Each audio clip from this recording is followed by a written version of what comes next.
Hello students, welcome back to our YouTube channel.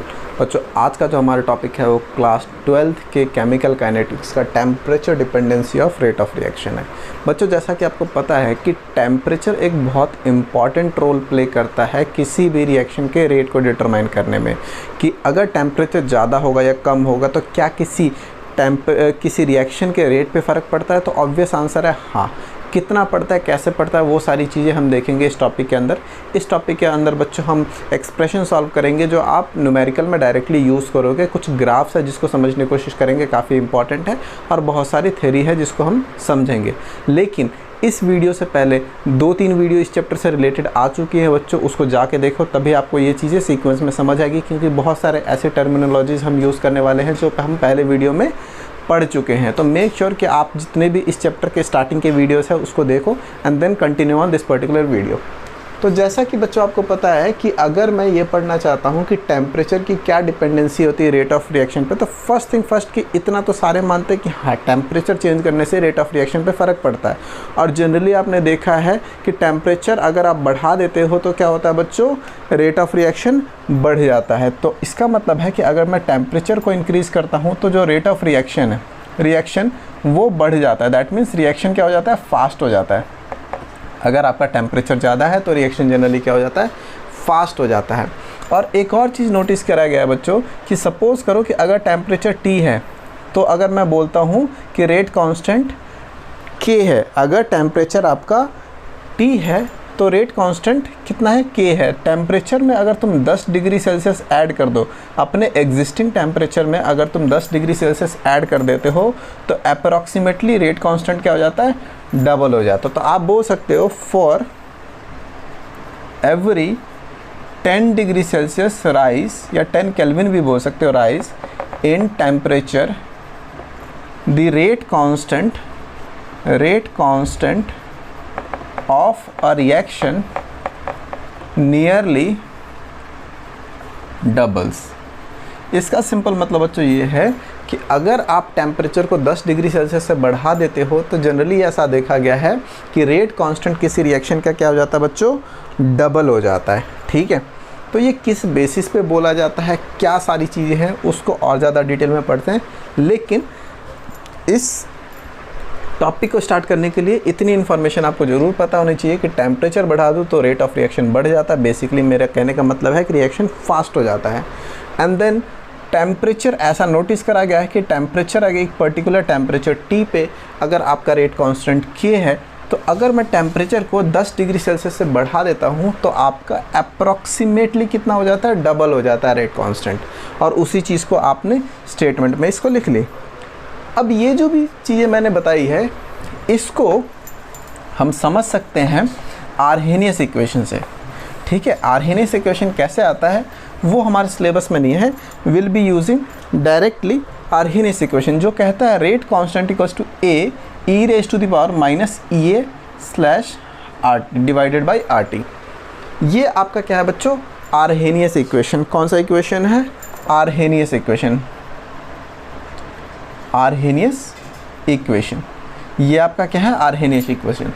K equals to A E raise to the power minus E A divided by R T.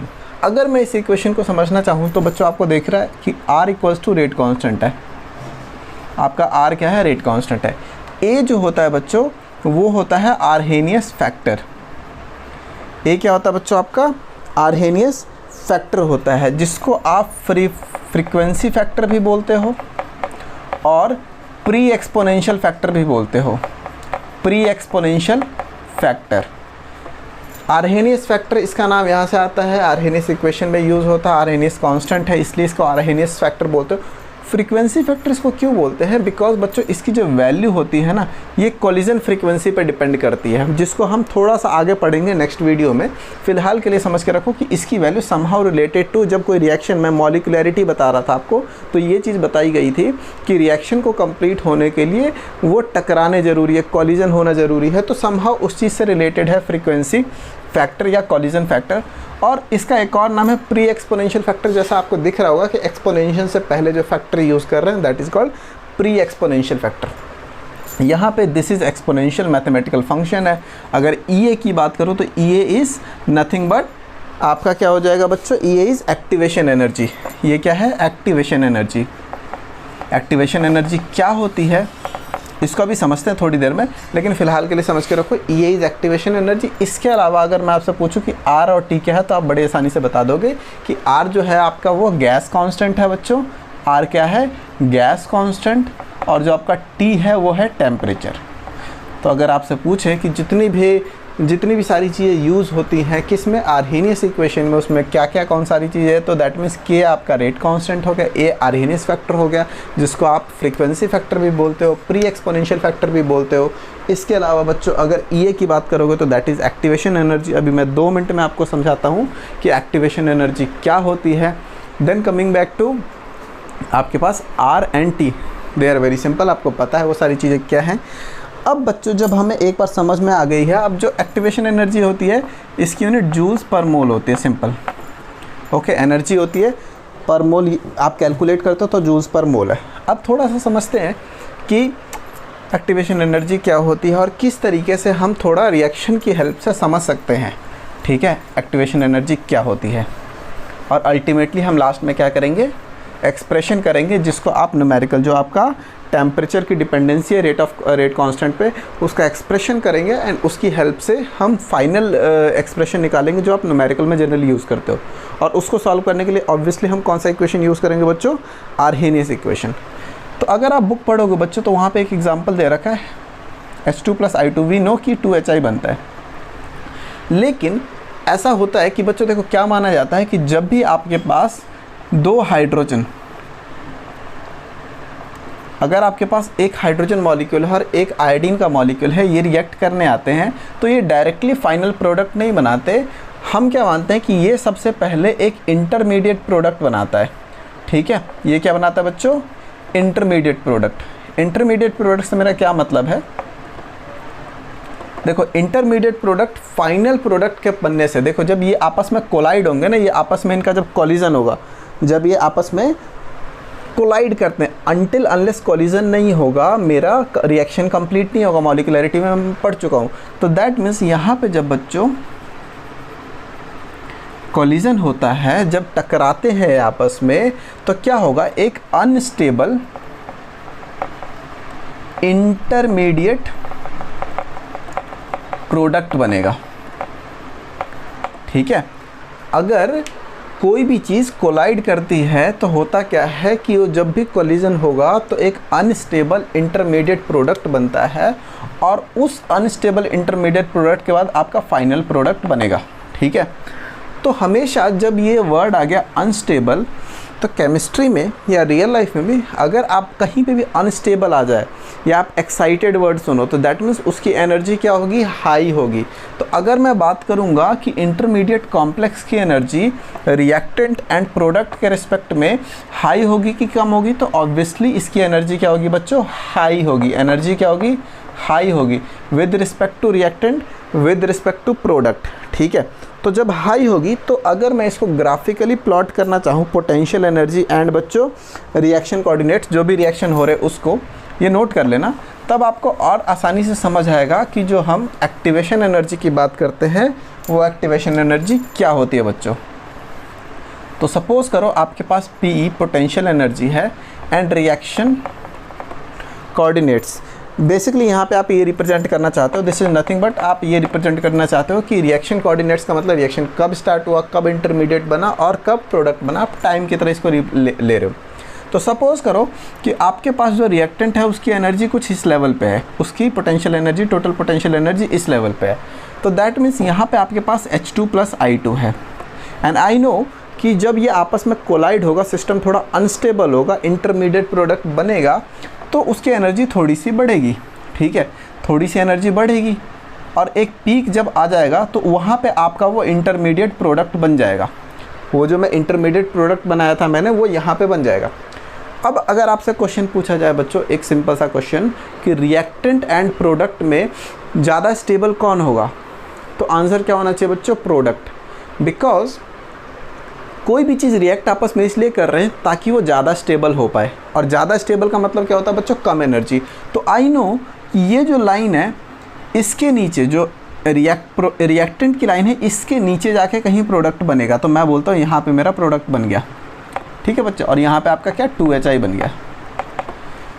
तो अगर आपसे पूछा जाए कि what is activation energy, तो that means the energy required to convert reactant into intermediate product, that is called activation energy. That means किसी भी reaction के लिए जो रिएक्टेंट को इंटरमीडिएट प्रोडक्ट में बनाने तक पहुंचाने के लिए जितनी एनर्जी रिक्वायर्ड होती है उसको आप क्या बोलते हो, एक्टिवेशन एनर्जी। तो एक्टिवेशन एनर्जी क्या हो गई, it is the energy required to convert reactant into intermediate product, ठीक है। तो इंटरमीडिएट प्रोडक्ट को तक पहुंचाने के लिए रिएक्टेंट को जितनी एनर्जी आपको लगी, दैट इज कॉल्ड आपकी एक्टिवेशन एनर्जी। आई होप आपको एक्टिवेशन एनर्जी समझ आई होगी बच्चों। अब जितना क्लोज बनेगा ये इंटरमीडिएट प्रोडक्ट उतनी कम एक्टिवेशन एनर्जी रिक्वायर्ड होगी, और जितना ऊपर बनेगा उतनी ज़्यादा एक्टिवेशन एनर्जी रिक्वायर्ड होगी। तो आई होप बच्चों ये चीज़ आपको समझ आई होगी। ओके, इसको नोट कर लेना।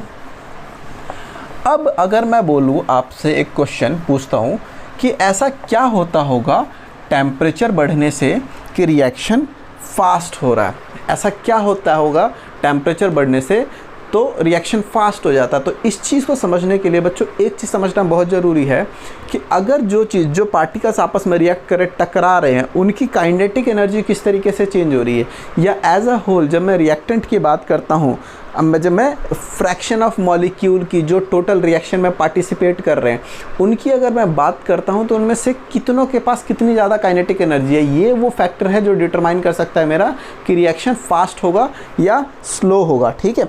तो आप अगर बुक में देखोगे तो आपके पास एक ग्राफ दिखेगी जहाँ पे इस कोऑर्डिनेट पे fraction of molecule, that means आप जितना भी रिएक्शन करा रहे हो उसमें जो टोटल फ्रैक्शन ऑफ मॉलिक्यूल्स है किसकी कितनी काइनेटिक एनर्जी है। तो आपको ग्राफ कुछ ऐसा दिखेगा, ठीक है।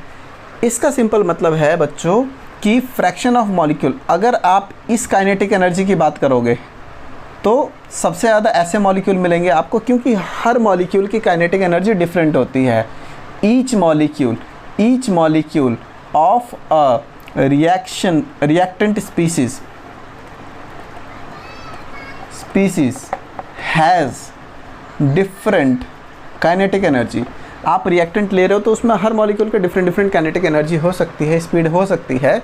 तो अगर मैं ये पता करना चाहूँ कि कितने ज़्यादा मॉलिक्यूल है, कितने फ्रैक्शन ऑफ मॉलिक्यूल है, उसकी कितनी काइनेटिक एनर्जी है, तो जीरो काइनेटिक एनर्जी वाले कोई नहीं मिल रहा मेरे को, थोड़ी ज़्यादा काइनेटिक एनर्जी वाले इतने सारे मिल रहे हैं, फ्रैक्शन इतने मॉलिक्यूल्स मिल रहे हैं, देन इतने काइनेटिक एनर्जी वाले इतने मिल रहे हैं, सबसे ज़्यादा काइनेटिक एनर्जी वाले कहीं यहाँ पे मिल रहे हैं। एंड जैसे जैसे अगर बहुत ज़्यादा ऐसे मॉलिक्यूल की बात करोगे जिसकी बहुत ज़्यादा काइनेटिक एनर्जी हो तो वो आपको बहुत कम मिलेंगे ऐसे।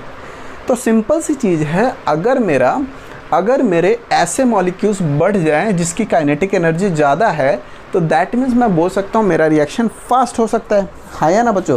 अगर इस चीज़ को मैं बता पाऊँ तो ऑब्वियसली मैं बोल सकता हूँ कि मेरा रिएक्शन क्या हो जाएगा, फास्ट हो जाएगा। तो इसी ग्राफ के जस्ट नीचे आपको बुक में एक और ग्राफ दिखेगा। वो ग्राफ बेसिकली जब हम इनिशियली बच्चों बोल रहे थे ना कि हमारे पास अगर टेम्परेचर T है तो रेट कांस्टेंट K होता है, अगर मैं उसको T+10 कर दूं तो वो 2K हो जाता है। तो बेसिकली क्या होता है, हम यहाँ पे भी वही चीज़ कर रहे हैं कि अगर आप सेम ग्राफ जो हम पीछे जो कोऑर्डिनेट्स थे वो सेम रहेंगे, kinetic energy fraction of molecule रहेगा यहाँ पे, और यहाँ पे काइनेटिक एनर्जी रहेगी। अगर आप T टेम्परेचर पे बनाते हो तो सपोज ऐसे बनता है। तो अगर टेम्परेचर बच्चों बढ़ा देते हो ना तो ये ग्राफ देखो, ग्राफ के अंडर का एरिया सेम रहना चाहिए क्योंकि सेम रिएक्शन हो रहा है, लेकिन आप नोटिस करोगे कि वो ऐसा कुछ बनेगा, ठीक है, ऐसे जाके नीचे ख़त्म हो जाएगा। एरिया सेम होना चाहिए, दैट मीन्स ये थोड़ा सा मैंने, अगर मैं इसको ढंग से और बनाऊं,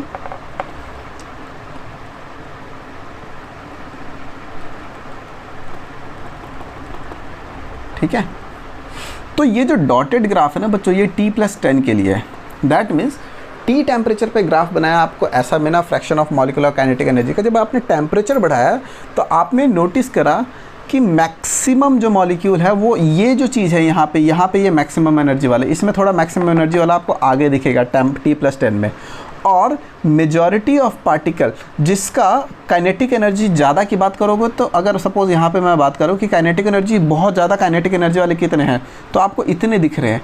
लेकिन अगर आप नीचे वाले ग्राफ में देखोगे तो वो थोड़ा सा बढ़ गया, ये पूरा जो एरिया है वो ज़्यादा काइनेटिक एनर्जी वाला है। तो टेम्परेचर बढ़ने पे जो मॉलिक्यूल्स हैं उनकी काइनेटिक एनर्जी बढ़ रही है, ज़्यादा मॉलिक्यूल्स हैं जिनके पास ज़्यादा काइनेटिक एनर्जी है। तो हम ये चीज़ बोल सकते हैं कि ऑब्वियसली अगर मैं टेम्परेचर बढ़ाऊँगा तो फास्ट हो गए मेरे मॉलिक्यूल्स फास्ट हो गए हैं, तो रेट ऑफ रिएक्शन बढ़ जाएगा, मेरा रेट कांस्टेंट भी बच्चों बढ़ जाएगा। तो आई होप ये सारी चीज़ें आपको समझ आई होगी। अब बच्चों हम क्या करते हैं, जो एक्सप्रेशन जिसकी मैं बात कर रहा था आर्हेनियस इक्वेशन से, उसको सॉल्व करते हैं एंड फाइनली हम उस इक्वेशन पे पहुंचेंगे जो हम न्यूमेरिकल्स में डायरेक्टली यूज़ करते हैं, और ये काफ़ी इंपॉर्टेंट है। तो मैं लिख लेता हूँ बच्चों, K = AE - ES / RT। आपने क्या लेना है, नेचुरल लॉग बोथ साइड ले लो, taking natural log on both side. जब मैं दोनों साइड पे नेचुरल लॉग ले लेता हूँ तो ln k इक्वल्स टू क्या हो जाएगा बच्चों, ये देखो मल्टीप्लिकेशन में log a × b log a + b होता है, तो ln natural log of a plus natural log of e⁻⁻ e/- RT। अब देखो ln k हो गया, ln a हो गया बच्चों। अब ध्यान से सुनना कि natural log of e is nothing 1, तो ये हट जाएगा, पावर नीचे आ जाएगी, पावर नीचे आते ही -EA / RT हो गया, और ln e एक दूसरे को कैंसिल कर देते हैं। ठीक है, तो आपके पास ये चीज़ आ गई कि natural log of k = natural log of a - EA/RT। अब इस पॉइंट ऑफ टाइम पे आपको क्वेश्चन आ सकता है कि आप एक ग्राफ प्लॉट करके दिखाओ, किसके बीच में बच्चों, natural log of k and 1/t। ठीक है, natural log of k and 1/t। अगर natural log of k and 1/t बोला तो ऑब्वियसली मैं इसको y एक्सिस पे लूँगा, इसको x एक्सिस पे लूँगा। मैं समहाउ इस इक्वेशन को स्ट्रेट लाइन की इक्वेशन से मैप करने की कोशिश करूँगा, तो y = mx + c होता है। तो mx जहाँ पे भी x एक्सिस से 1/t दिख रहा है मेरे को, EA / RT है, तो 1/t मल्टीप्लाइड है वहाँ पे, और यहाँ पे मैं ऐसे लिख लेता हूँ y = mx + c। अब मैं पता करूँ कि y एक्सिस मेरा ln k हो जाएगा, मेरा x 1/t हो जाएगा, तो स्लोप क्या गया बच्चों, -EA/RT, और y इंटरसेप्ट क्या हो गया, natural log of k। And क्योंकि नेगेटिव स्लोप है तो ऊपर से नीचे ग्राफ बन रहा होगा, बहुत सिंपल है। तो इसको बना लेते हैं। तो सिंपल, मेरे को पता है इक्वेशन क्या है, तो अगर मैं ग्राफ बनाना चाहूँ किस के बीच में बच्चों, मेरे को natural log of k and 1/t के बीच में ग्राफ बनाना है। तो मैंने भी देखा कि इक्वेशन क्या आई है, natural log of k = natural log of a - EA/RT। अब ln को मैंने y एक्सिस पे रख दिया, 1/t मेरा x एक्सिस पे है, तो स्लोप क्या हो गया, -EA/R, और y इंटरसेप्ट ln, तो ये y इंटरसेप्ट हो गया, तो ये ln ऑफ a हो गया, और नेगेटिव स्लोप ऐसे आएगा, और वो स्लोप -EA/RT होगा। तो आप इजीली ये ग्राफ बना पाओगे। अगर ये आप इजीली ग्राफ बना पाओगे तो आगे कंटिन्यू करते हैं इस इक्वेशन को लेके कि फाइनल इक्वेशन कैसे बनेगी। ठीक है, इसको मैं मिटा देता हूँ। अब जब मेरे पास ये इक्वेशन है तो मैं मान लेता हूँ कि लेट सपोज टेम्परेचर T1 है मेरा। ठीक है, टेम्परेचर T1 है, तो मैं इसको क्या लिखूँगा, natural log of K1 = A is constant -EA/RT1। Okay, same equation है, तो दैट मीन्स मैं क्या करता हूँ, E की वैल्यू भी सेम रख रहा हूँ। अब मान लो कि मेरा टेम्परेचर T2 है, दैट मीन्स एक टेम्परेचर T था, दूसरा टेम्परेचर T+10 लिया था, तो मैं यहाँ पे T+10 ना लेके मैं दो अलग अलग टेम्परेचर मानता हूँ कि एक T1 एक T2 है। तो यहाँ पे ln K2 = natural log of A Arrhenius constant EA / RT2। ठीक है बच्चों, अब आपने कुछ नहीं करना, आपने डिफरेंस ले लेना है। आपने क्या करना है, इन दोनों का डिफरेंस ले लेना है, ln of K2 - ln of ये पूरा, ये अगर इक्वेशन 1 है, ये इक्वेशन 2 है, तो 2 - 1 कर दो। तो जब ln of K2 - ln of K1 होगा तो log of A - log of B क्या हो जाएगा, log of K2 / K1। log of a minus log of b equals to log of a divided by b। तो ये चीज़ मैंने लिख दी। अब अगर आप ये नोटिस करोगे, इससे तो ये कट ही जाएगा जब माइनस होगा, और यहाँ पे अगर आप माइनस करो दिस माइनस दिस, तो ये प्लस हो जाएगा। ठीक है बच्चों, तो ये EA upon RT1 minus EA upon में RT2। आई होप आपको ये चीज़ समझ आई है। अब सिंपली, अब तो आपको दिख रहा है ये सिंपल, यही फाइनल इक्वेशन है, थोड़ा सा रिजॉल्व करके हमें लिखना है। ठीक है, तो अगर मैं यहाँ पे बात करूँ कि ln ऑफ K2 अपॉन में K1 इक्वल्स टू, यहाँ पे मैं क्या, EA अपॉन में बच्चों EA अपॉन में R कॉमन आ जाएगा, 1 upon T1 minus 1 upon T2 हो जाएगा। नेचुरल लॉग को नॉर्मल लॉग में कन्वर्ट करोगे तो 2.303 से मल्टीप्लाई करना पड़ता है, उसको मैं नीचे ले जाऊंगा, तो K2 divided by K1 equals to EA 2.303 R। ठीक है, 2.303 R, यहाँ पे आप multiplication T1 T2 minus T1। तो ये वो फाइनल इक्वेशन है बच्चों जिसको आप क्वेश्चन सॉल्व करने के लिए यूज़ करोगे। बहुत अच्छे क्वेश्चन, बहुत इंपॉर्टेंट टॉपिक है, बहुत इंपॉर्टेंट क्वेश्चन आते हैं इससे। लेकिन हाँ, अगर आपको ये याद है तो बड़ी आसानी से आप क्वेश्चन को सॉल्व कर सकते हो। बेसिकली आपको क्वेश्चन इस तरीके से आता है कि एक टेम्परेचर जिस पे आपको रेट कांस्टेंट पता है, दूसरा टेम्परेचर दे दिया, आपको रेट कांस्टेंट बताना है, तो डायरेक्टली इसमें वैल्यू पुट करूँगा, मैं सॉल्व कर लूँगा इस चीज़ को। तो डिपेंड करता है क्वेश्चन के ऊपर। जब मैं इसका एक्सरसाइज कराऊँगा तो आपको समझ आएगा कि इसको किस किस तरीके से यूज़ कर सकते हैं।